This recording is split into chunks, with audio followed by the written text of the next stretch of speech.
Hi friends, என்னோடய ஸ்டைலில் இன்றைக்கி கடலைக்கறி பண்ணலாம். இது ரொம்ப சிம்பிளாகவும் இருக்கும் அண்ட் வெரி வெரி டேஸ்ட்டாகவும் இருக்கும். குவிக்காகவும் செஞ்சு முடிச்சிடலாம். அதுக்கு தேவையானது ஒரு குக்கரில் 2 ஸ்பூன் எண்ணெய் போட்டுட்டு கொஞ்சம் கடுகு, ஒரு 1/4 ஸ்பூன் சோம்பு போட்டுட்டு அது கொஞ்சம் நல்லா கடுகெல்லாம் பொரிஞ்ச பிறகு ஒரு வெங்காயம் கட் பண்ணிவிட்டு அது நல்லா ஒரு கோல்டன் கலரில் ஆகட்டும்.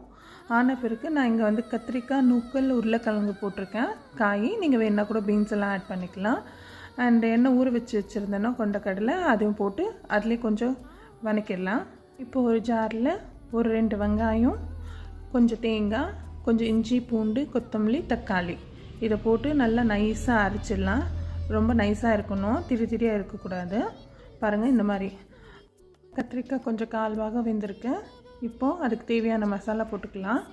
1/2 ஸ்பூன் மிளகாத்தூள், 2 ஸ்பூன் தனியா, 1/4 ஸ்பூன் மஞ்சப்பொடி, கிரேவிக்கு தேவையான அளவு உப்பு, 1 ஸ்பூன் நான் சிக்கன் மசாலா எடுத்திருக்கேன். அது கொஞ்சம் வதங்கின பிறகு நம்ம என்ன அரைச்சி வச்சுருந்தோம் மசாலா அதில் போட்டு ஒரு 2 நிமிஷம் வதக்கிடலாம்.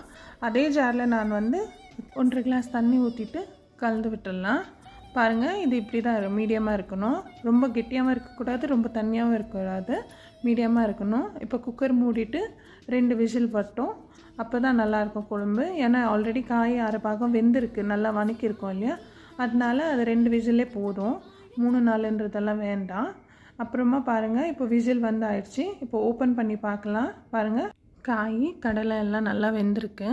பாருங்கள், ரொம்ப கெட்டியாகவும் இல்லாமல் ரொம்ப தண்ணியாகவும் இல்லாமல் மீடியமாக இருக்குது. இப்படி தான் இருக்கணும் இந்த கிரேவி.